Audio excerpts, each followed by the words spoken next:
all year. Right, and then, more importantly, then we have bare roots, and then we go ahead and have, what else do we have? Bare roots, and then...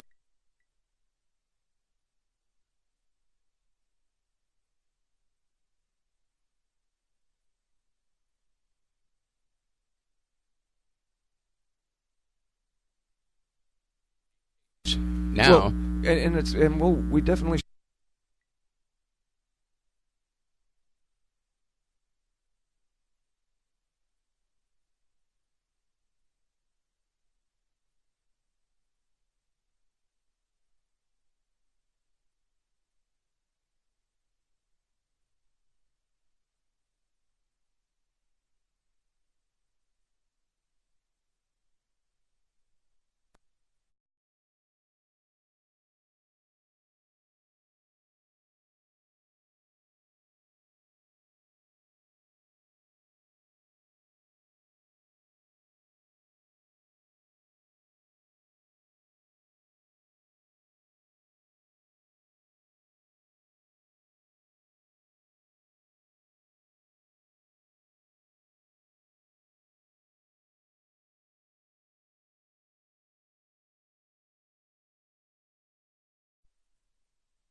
if you live in a little glen in the edge of the hills, you're going to have more cold air because it'll be feeding down that little valley that your house is beautifully staged in. And in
Spindly, limby ones, because if we do get more snow and ice, it'll damage your plant.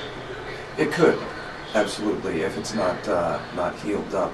But the reason that you definitely want to wait until there's been a frost is that the plant by then is very sure that winter has come, so it's starting to shut down. All the nitrogen's going down into the roots. That's why the leaves are changing colors, and so it knows that it's time, and you won't promote any new growth, because when you're cutting, if you're cutting in the summer, if you're cutting in early spring, there, the plant is going to say, "Ooh, I need to grow a little bit more." Yeah, but we're pretty much past that point. The plant isn't going to, you're not going to get any more growth out of this. Yeah, dormant simply means that they have quit synthesizing sunlight and they've quit producing food.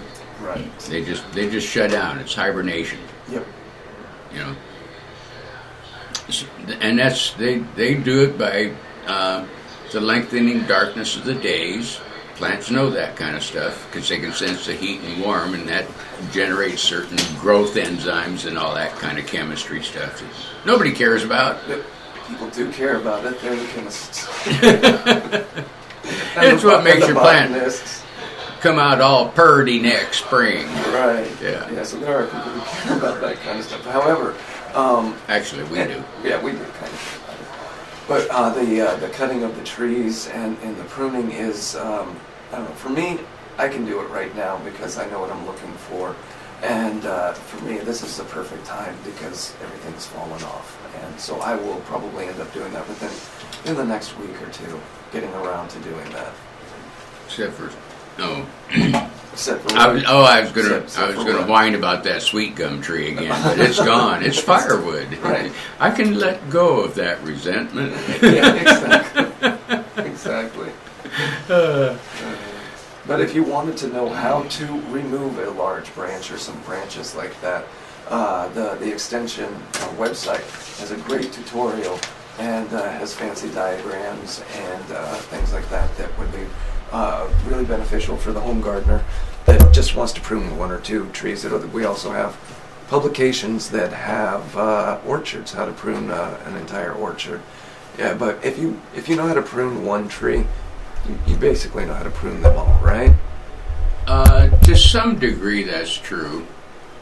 Because you want to consider fruit trees. I'd go ahead and till after you've done the dormant spray on the fruit tree, just because you don't want to spray parts of the tree and then whack them off. Right, it's a waste of spray. Yeah.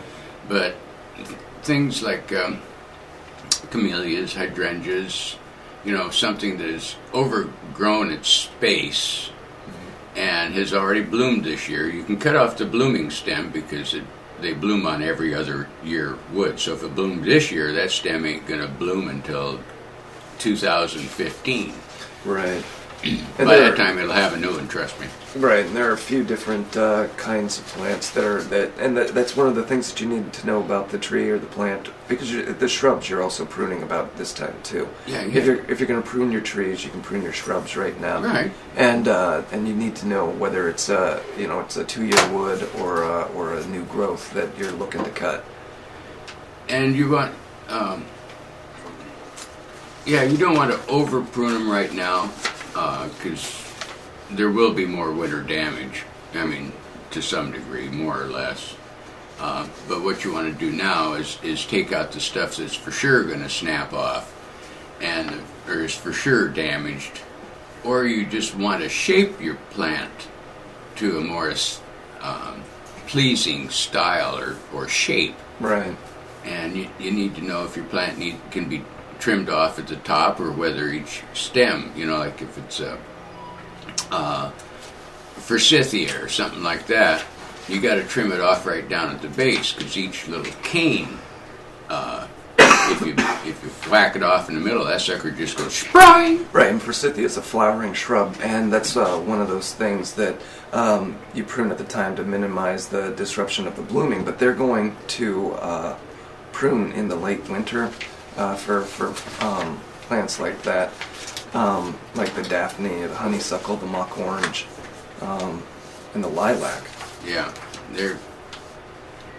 because they are some of your earlier bloomers, so you want to do it pretty much right about now, and get ahead of it. What do you look for when you're pruning off a twig?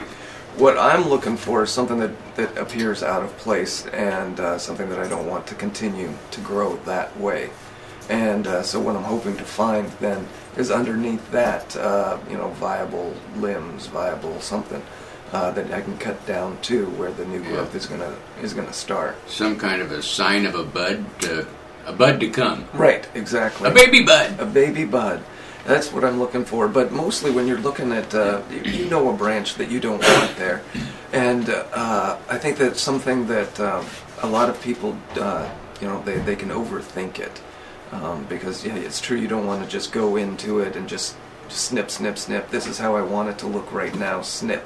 Because it won't necessarily grow into that way. You need to know that, well, maybe if I cut a little bit below there, then it will grow up and over, and that's how I want to shape the bush. Yeah, I mean, we're not worried about the ones. I got a really cute email last week of giant, like 20, 30 foot tall pruned shrubbery. Oh, yes. Ducks and geese and bears and deer with antlers and all kinds. This stuff is just humongous. You got to trim it with a man lift. And that's really out in my world. We're just talking about where you want to be. Like, for instance, you may want to be protecting the paint on your house, so you trim off the back of the bush and give yourself some clearance. Yeah, back there it don't matter. Just whack it off. Yeah. It's probably shaded from sunlight and doesn't bloom that much anyway. So anything back at the back of a bush that's up against a house or something, you can pretty much take that off and guilt-free. Right. It's a good place to practice cut. That is a good idea. It is a good place to. But you'll definitely notice where the sun is not hitting. There'll be like this convex hole of nothingness probably back there. Hopefully, if you trimmed it right last year. Right. Yeah. But it's definitely a good time to hit those house side shrubs. Yeah. The wind is going to be blowing. It's going to be beating against the side of the house, and that is a good tip that I did not know. That's right. Never thought about it? Never thought about that. But well, if you've got a bush right there, what do you care if the paint's a little chippy? Well, it's, protect the siding, blah, blah, blah. No, you're absolutely all that right. Kind you of, are absolutely right. But one eyesore can protect another eyesore, apparently. Yeah, that's true. But it can beat the paint off pretty good. Yeah. Even a little... what was it? It was a little bamboo about so tall. It just, very light, delicate leaves. I thought, no big deal. The sucker rubbed until it just literally, like it sanded the paint off behind it. Right. That was... But it's a good time to, if it stretches too far out in the yard, so when you're mowing the lawn, it's slapping you in the forehead, Here's you don't have to trim just, that puppy. You don't have to just live with it, right? You don't have to just keep you don't have to duck it every time you mow the lawn. Black & Decker, that sucker. That is funny. Okay, well, we're going to jump into a break right now, and we'll come back and we'll talk more about the pruning. We'll jump into some bare roots, and that's actually a rock group too. Bare Roots? Bare Roots, yeah. Huh. But we'll go ahead and jump into this break. You've been listening to The Root of It right here on KLYC 1260 AM. Cool.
are tuned right here to KLYC. To the Root of It with Ray and Kyle, your Master Gardener counselors today. That's right, and we've been talking about the pruning your trees right now, because it's between now and let's say April, March really is a good time before they get a chance to come back to life. Anytime between dormancy is a good time. Holiday stress removal by attacking your plants with a set of snippers. Right, and not just any kind of snippers, right? I mean, there are actually the appropriate tools that you need to do this. And what do you got? You've got hand shears. You can take off, a lot. I don't know about you, but I can take off some of those big 2-inch branches with my hand shears that I have, and it's almost a challenge. It's really? Like, oh yeah, what can I take off with these small little things? I'd be sawing on that sucker for a week with a pair of clippers. Yeah, exactly. And it's not like they're coming off easy. It's, you're closing it tight, and you're prying back and forth. But then I went out and bought a pair of loppers, and those are with the long handles, so you've got a little bit more. What is the word? What is the physics Leverage. word? Leverage. Leverage is good. Exactly. So it's just like whack. Those things come right off. I still have a set that actually has a ratchet mechanisms that as you push it together it goes click and it doesn't back off, and then you click and and you can just go click click click click click. So you can regrip. You can just continually get a regrip for that. That's a good idea. No, I don't need them anymore. No. I could use them for a boat weight for that matter. But I still got them. Right. Oh, heck, they're about 3 foot long. Yeah, and got blades on it, 4 inches on each side. That's what it'll cut off. Mine are about 2 feet, and it's a matter of the distance, about how much power you get on those little head. The one I just carry around in my toolbox in the truck though is just a little. It's about a 2.5-inch scissor clip. Really is. It came just razor sharp. And then I honed it up a little bit, and the steel's good enough to where, unless you're out cutting rocks or something with it, that sucker will stay sharp for a couple of years. Honing is that's a good word. That's honing. Yeah, it's good steel. Is when you're buffing your steel to get a sharper edge, right? I use my Dremel. So you can hone your skills, but that's where it comes from. Is that? I just hone my fork. Well, my clipper. I'm picturing your forks being honed. Yeah, with sandpaper. Nice. Now you could have. Yeah. So then those are the kinds of tools that you're looking for, and then you've got a nice hand saw that you can always use. Also, some people recommend that you use some alcohol before you do this, so you're not spreading diseases. And after, so the next tree. So the next tree that you're cutting, right? Exactly. Do you drink the alcohol? No, you cannot. it was asked if you can drink the alcohol. No, you cannot drink this. This is the rubbing kind. Yeah. This ain't like slug bait where you pour a good beer into a pie pan. Right. Half for me, half for the slug. Yeah. Okay, so then we've got the diameters. You've got the big kinds of diameters and the small kinds of diameters, and you just have to find the right tool. I can joke about using the hand shears for those big diameters, but it's not recommended to do that. As an old man who is wizened in his years, You are definitely wise. Yeah. Yes. I'm not afraid to go hire some young buck and run up a ladder with a chainsaw. Right. $15 an hour is cheap, man. Right. And I'll make coffee when you get down. We had to do that over at the house, a house we used to live in. When they originally built the house and they felled the trees to make room for the house on the lot, they felled the trees against the limbs of other trees, and then they didn't cut them off, and they all cracked and split wherever the bark was. And damage, yeah. You could see it from the ground. I mean, it was like 2-inch wide gaps and stuff. So when I had the guys come over and cut this stuff down, turned out these limbs are like 6 inches in diameter and probably 30 feet long. That sounds good for logs. Well, yeah, I ended up with 2 pickup loads of firewood. Nice. Sounds very perfect. And almost readily done. The point being, right after we did that, like 6 weeks or maybe 2 months later, was when we had the 16 inches of snow in the parking lot over there at Safeway. Oh. So they definitely would have come down then, and then it would have been... Then it's really dangerous. Another good reason to do the pruning, and I've got my willow tree that is just, the branches are just destined to fall no matter what the weather is. Yeah. So, but for safety reasons, I've got a whole back forest of oak trees that just love to fall down, and those are the big, heavy branches. Yeah. Not these. Do you use firewood? I have Do you have a until stove? I do, and I have, but I'm not doing that anymore because I am not sure if the smoke is making it outside entirely. Whoa!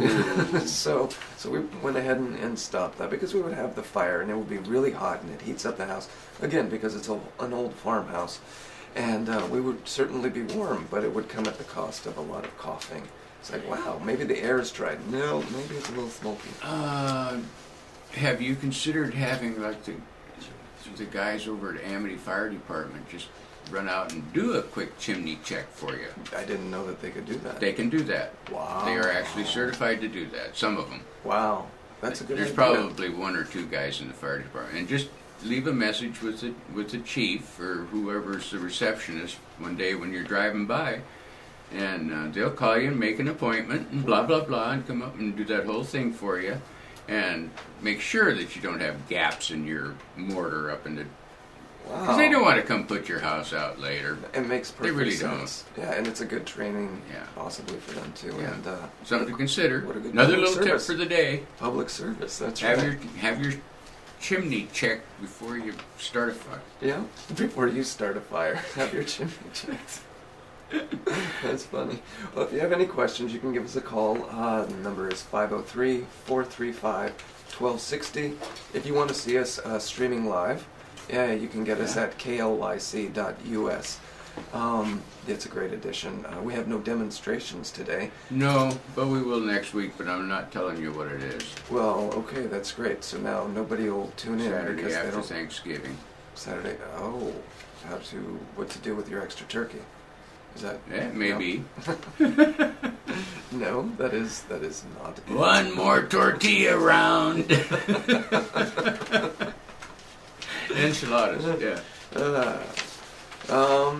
Well, and the information that we got for how to do this pruning is something that's available on the Extension website, as are a whole slew of publications about the gardening and pruning, and you can go to extension.oregonState.edu/EESC. And that's where you put in a search, and you can look for pruning, look for gardening, look for pesticides, any gardening publications that you might have an interest in. And they're free for the viewing there. But they'll send you a copy. They'll mail you a copy too if you give them a little money. There's a lot of them that are available just for printing off yourself too, if you have a printer at home. Right. And they're free to print off yourself. And it's a grand Crossing paper. amount of information. The pruning landscaping trees is one that where we get a lot of the We information. give a lot of those out. Yeah, and if you go down to the extension office, they're available down there also for a nominal fee, like $1.50. Yeah, it's not much. And there's a lot of them that are free too. And they just keep a stash, and when they get down to the last one, somebody runs off 5 copies. Yeah, and the reason that we're talking about pruning also is if you have if pruning isn't just enough, where maybe you pruned off that tree and you have more bare space than you're looking for, then you've got bare root trees out there that could maybe fill in that spot. Well, this actually it's a pretty good time of the year to go ahead and plant bare root trees and shrubs. It gives the longer that they have in the ground, then their roots are actually going to be able to expand. And the benefit of the bare roots is over the ones that you see in containers or burlap sacks, is that you don't have all that dirt, weight, and matter that you have to carry around, Right. and you're just sticking them in the ground. But you need them to expand those fine root hairs that are at the soil, and they can do that here in Yamhill County because we don't have that heavy frost. We don't have the deep freezing that you may have in Minnesota or something like that. Or Mount Hood. Or Mount Hood, or definitely a higher climate. Right. In the preparation of doing this, so you've got to kind of pick a spot, and there was a little caveat in the article I was reading. Oh yeah. But be sure and have the emergency services people or the power people come and paint those little lines on your lawn. Yeah, that was something that I saw too. Before you do any digging or planting of the trees, give the power people a call. Yeah. Oh yeah. I guess Well, that does make there's sense. a locate.com or something like that. Oh yeah. Yeah, and they come and they paint red for gas and blue for water and yellow for electricity and green for TV cable. Because they don't want anybody going No, out they digging don't. up their stuff. Well, stick your shovel in a power line and see how that feels. yeah, you get tased big time. Yeah. That's just wrong on several levels. But you want to go ahead and pick your spot and prepare your hole. Most plants come with some directions on the plant.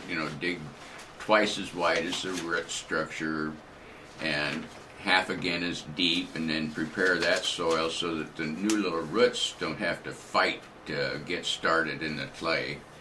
Give them a chance to grow through some chewed up soil first, and they'll settle it in, and the roots grow all winter long because they're down below the frost line. They do what they got to do, And that's what you're looking for is, but where I'm getting the bare root trees mostly are from the garden sales that are happening in February and April. So there aren't really a whole lot of things out there, at the nurseries for the bare roots. Well, the master gardeners had to give up their bare root tree sale we had every February. That used to fund scholarships and stuff. Just one of the many things that master gardeners do. Which we do. And that was cool. I don't know, maybe. No. It might come back someday. No, but when you think of bare roots, I think of cherries. Cherry trees. That's one of any of the apples or because they're dormant anyway, aren't they? They're asleep right now. Yeah, they don't care. But when you see them, it's a different kind of picture than maybe what I grew up with in the biology books. Is because, as far as the root structure goes, I remember seeing this big tall tree, and then below it you'd have something that mirrored it, and it was actually mirroring. So you would see something that was equally as big and as wide and it kind of looked like the tree underneath. Whereas that's not the picture that you see now of what a tree root system looks like. You have the tree above ground, and then you've got more roots that are growing across no more than 12 inches and down, and then you've got maybe a taproot with some little things. Yeah, but it's the important part is getting the root structure started, and perennials that you want to put out in your garden. If you want something that's going to bloom in the spring, like anytime after March, you really need to get it in the ground in the fall. Right. So that it has all that to happen. Now, if it's something that you want to wait and bloom like in July through September, then you can go ahead and wait till March and put it in the ground. Right. And it'll have about 6 months to actually get going and do what it's going to do. You want to plan on 4 to 6 months before you see any. That's a good one. 4 to 6 months before you're expecting the bloom to happen. Yeah, or, I mean, even a leaf. Hey, there we go. We got us a caller. We do have a phone call. I was waiting for the light to blink. That is right. I didn't see that. Hang in there, caller. Don't go away. Turn your radio down, though. Are you preempting that volume down? Are you there, caller? And good morning. You're on To the Root of It. No, you are not on To the Root of It. Somebody lost patience. That's okay, because this is something that we've still been working through, and we are going to get it, and we just need that person to go ahead and call back, and we'll push the right button this time. That number is 503-435-1260. There you go. But anyway, we're talking about pruning and planting and stuff that you can still do in the garden, and it is going to be sunny outside. Just make sure you bundle up to go out and do it. Get it done before football. Which football? My football doesn't start until tomorrow. Your football? You're pro only. I am pro only. Oh, but well, that's okay. But you're right. Most gardeners need to get in there before noon or something like that. When it actually starts heating up. Wait till the frost is off the grass. Because it is deceptively cold out there. It is. It is really. And but you were talking about the flowering, and that's when you need to know when to plant those bare roots. Right. Some of those trees that maybe that we're seeing right now, the plants dying. If you want to add a little color in autumn, then that's something that you could consider waiting until spring. Something like the sweet gums or the dogwoods. You can go ahead. Yeah. You can actually have blooming perennials, something blooming every month of the year in Oregon. It's one of the cool ideas. You start in January with forsythias. That's that really bright yellow thing that all of a sudden you don't even recognize there's a plant there, and then suddenly it turns yellow. And then later on, the leaves come out. Right. And then there's February plants and March plants, and pretty soon you get into your early lilacs and iris. Early lilacs. Yeah. Nice. Stuff like that. Well, we're going to go ahead and jump into another break right now, and then we'll come back. We'll talk some winter indoor gardening, and we'll go ahead and finish up on some of these bare root plants, bare root trees as well. What else do we have to jump into real quick before quick bulb tips? Quick bulb tips, which is another thing you can still do that, for spring bulb. There are a few more tips that we can give about that. The number to call, 503-435-1260. You can get us online at KLYC.us. This is To the Root of It on KLYC, 1260 AM.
What's going to, because that's the autumn colors. So you can wait until spring to go ahead and plant those also, because they're going to go ahead and, not show until then.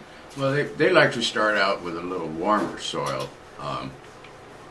And then once they're established for better part of a year, then they can make it through anything. But they kind of need to adapt more gently. more gently. And they're finicky. They do look gentle. They are. They're a very graceful little tree. Graceful. What a descriptive word for a tree. Yeah. You know, give it a little tutu of Christmas lights, and that sucker is fine to dance in your yard. That's right, and then some other colors, because that's what I was thinking about more is what kind of colors you want in your landscape, and some of the trees that might give you that color. So if you're looking for something that's red, then you've got your sweet gums and your black gums and your dogwoods.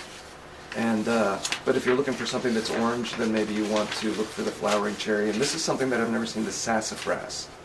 It's one of those fun words, but I still don't know what a sassafras looks like. Is that cascara? See, you're asking the wrong We'll person. have to look that up. I need to know what a sassafras is, because it's orange, and I love the color of orange. Yeah, I have heard it mentioned growing along the river. Oh, really? Yep. Sassafras along the river. Yeah, that might be another water lover. Oh, yes, I see. So those are the colorful ones that you're looking for, not just the greens, because one thing that I can see in some landscapes is where people don't put enough color in there because everything's green. But one of the unique things that you can do is you can throw in the golds, and you can throw in the purples and the reds, just with the trees, just with the leaves. Yeah. I've got a lot of variegated perennials, just for that purpose, just because the leaves are white and green, or yellow and green, or two shades of green, or it just makes kind of a fun aspect to the garden. Changes the color pattern. And another way to do that is with the flowers on the ground, because bulbs. This is really the time for the bulbs. And I think it seems like we can easily every week say, well, this is the last time for the bulbs. This is when you want to do your bulbs. But really, actually, this is the time to do them. This is the time to do them. Yeah, absolutely. Because they need that frost. As soon as they get that frost, they know, oh well, I guess it's time to start doing what we do, which is producing, getting those carbohydrates moving to different parts of the bulb. Yeah. Bulbs are a fun thing to do in pots.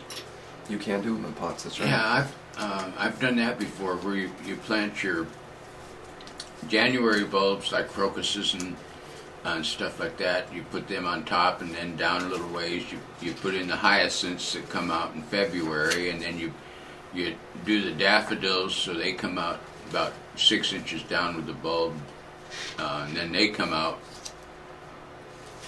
for March and first part of April, and then the tulips come up. Mm-hmm. So I always got something growing in this pot. It's really kind of a unique idea for a patio or front porch.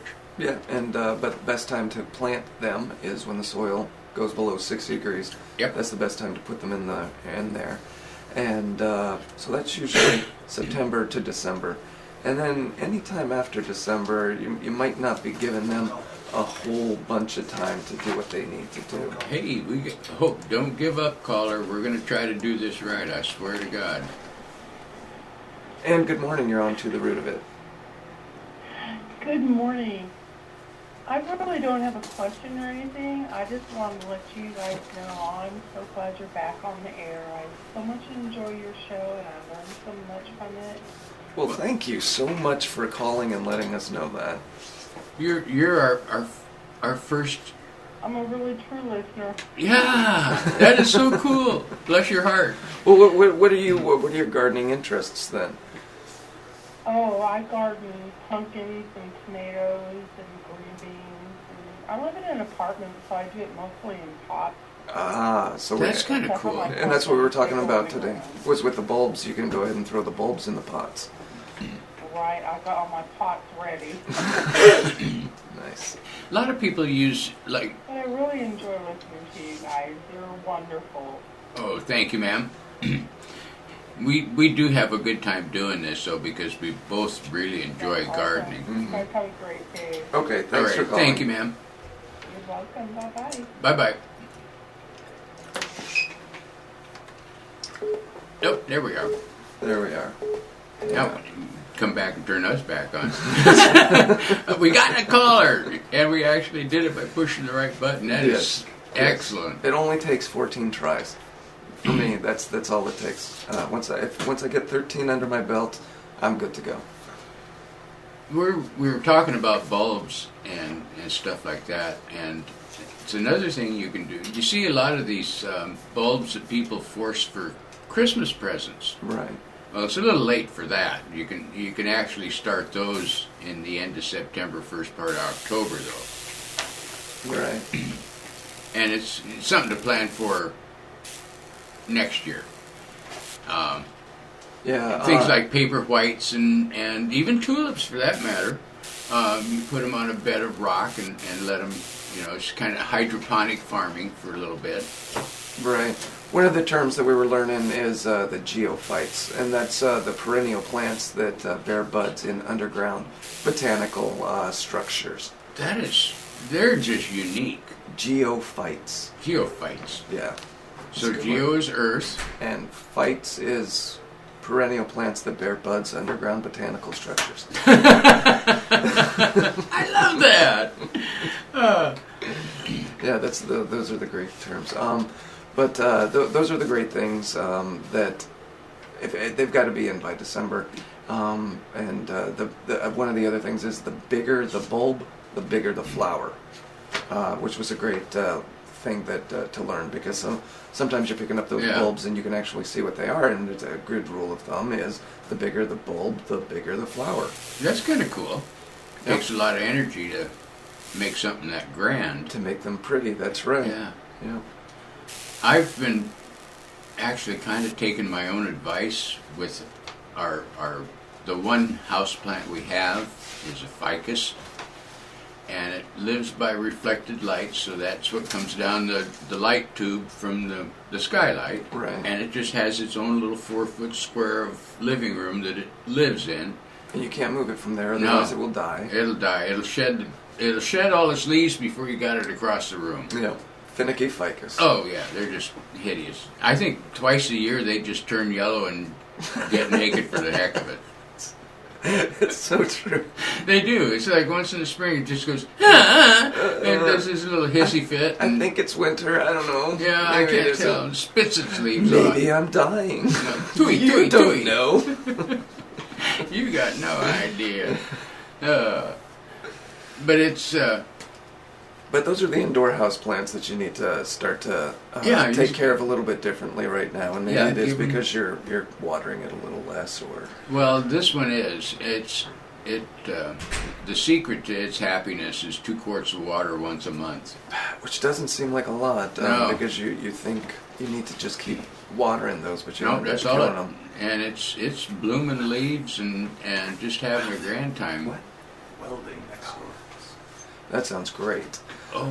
So then, what other kind of house plants were you thinking of? Well, your succulents, your little cactus gardens and stuff like that. That's another one. Don't really bother watering them all that much. You'll start to see those little gnat flies. Yep. They'll rot right out off the tray. Yep. Most of your tropicals, you can get away with just misting them. Mm-hmm. Maybe water them once a month. And then just mist the leaves. They like misting more than they like actually setting in water. Most plants aren't getting their water through the leaves, and you're actually doing a disservice to them when you get their leaves wet, because that's tropicals like to be misted because they live in a humid climate. You can even take and put it in your bathtub and just give it a shower once a month. Oh, you're gonna call? Yeah. Take your call. There we go. Good morning, caller. We're coming to get you here in just a minute. How you doing? And good morning. You're on the morning. air. Good morning. Good morning. Good morning. This is Adam, and I was calling to let you know I listened to you guys about needing the bare root tree sale, and I know that the See You Later Foundation does one here in town every April. Right, and That'd be something for your listeners to keep in mind. That's awesome, because that's one of the things that is around here is just those sales that pop up in every grocery parking lot, every parking lot, and they're usually going to a good cause. They're not just out there, some tree farmer to make money. They're usually like Boy Scouts or CCAP or something like that. Yeah, it's an excellent place to get shrubbery too. So yeah, I just turned on my radio at the end of you guys talking about the master gardeners not doing a bare root sale. Yeah. But, Yeah. Well, you know that they're still around, and that's when I go to the Great Cross, and they're high quality trees from Robinson Nursery here in town. Okay. Excellent. So we'll all the way around. Perfect. Sweet. Thank you very much, caller. You guys have a great day. You too, You Adam. too. Thanks. Yeah, and it's not just the tree sales. The plant sales are also, but they're usually going to good organizations. And the tree sale for the tree sales, you can get some of these big, huge trees for $5, $10. Yeah, and it's the pretty, maples and things like that. pretty reasonable. And even fairly decorative trees, fairly unique trees, you can get them for 15 or 20 at the most. Yeah. But you got to know what you're shopping for. I mean, I can get into trouble, and I have gotten into trouble because it's they'll have a picture of the tree right there and how tall it gets, and at these sales, and it can get dangerous. It's like, oh well, of course I want that tree, and it's only $5. Of course I want it. you gotta have an idea of where you're gonna put it, though. Oh, definitely, you have to go into these things with a plan. We're gonna take do. a little break right now while you think about where you're gonna plant your tree.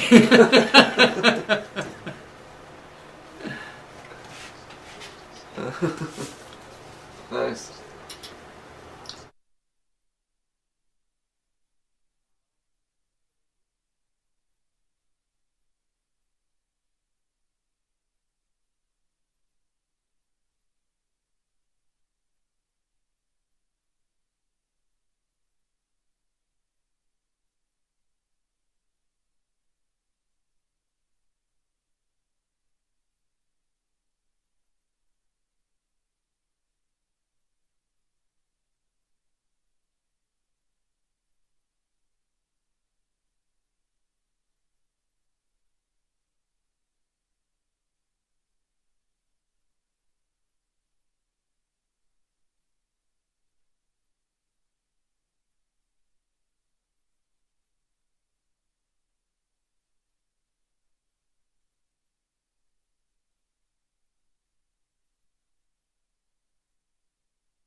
To the root of it on KLYC. We've got a few more minutes to discuss, what's going on?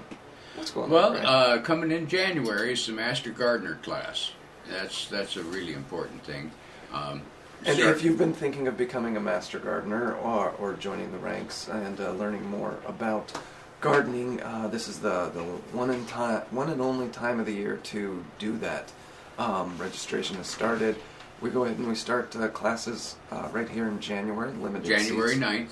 Limited seats available, so definitely get on that. You can get more information by walking into the extension office, which is at 2050 Southeast Lafayette, or Yep. Northeast. I forgot to write down how much it costs this year, though.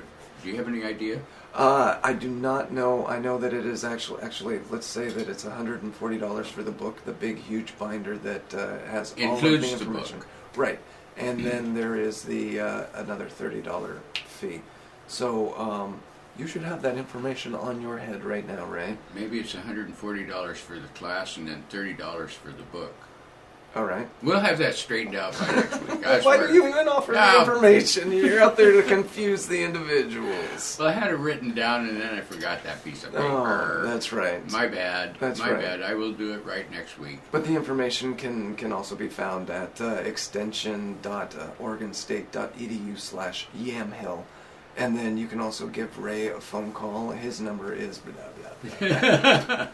Oh, that's all I need. More beeping in my pocket. That's right. Yeah. We're streaming at KLYC.us, so, and then you can actually go on YouTube and get the show replayed if there's something that you feel like you missed. If you wanted to learn more about the bare roots, you can go ahead and replay it. You can also tell all your friends about it, and that's where it's available for that replay is on YouTube. Pretty soon we're going to start talking about the Spring into Gardening seminar that we have. Oh, Oh, are you going to offer information about that you don't have? No, I'm just going to tease. It's coming, folks. It'll be a biggie. That's right. What else is coming? Thanksgiving is coming. Yep. Did you do your Thanksgiving gardening? You get those nice bouquets. Fill up your horn of plenty. No, my wife does beautiful table decor. She's really creatively arty. I see. It's kind of cool. Which is good. I like junk, and she makes it better than anybody. Going to be pulling off the rosemary from the herb garden. Yeah. Getting some of that sage out too for the stuffings. Oops. Yeah, that's okay. You don't pay attention to that. Okay. Do not Flashing look at lights. Do not look at the man behind the curtain. It's kind of like, wow. Look at the man behind the curtain. Yeah. So yeah. Yes, turkey, we're going to be going herbs. visiting for Thanksgiving, and we'll probably do something nice along those lines. Yeah, always nice to include the garden into the festivities. Take up a box of gourds. Right. So we'll go ahead and we'll go ahead and take off right now. What do you think? It's a good time. Yeah, It's getting sunny out there. Yeah, it's getting sunny. It's time to go walk the dog in somebody else's garden. And you'll do that too. I do, but I do take my little carry-out bag. Well, you've been listening to The Root of It right here on KLYC, 1260 AM. We're the weekly Yamhill County gardening show. We'll be here next week, 9 a.m., bright and early. Right, Ray? Right. And we talk about gardening in Yamhill County because we don't live in any other county. No, and don't really care to. We got it all right here. Okay, well, thanks for stopping by, folks. Thanks for listening, and we'll see you next week. You bet.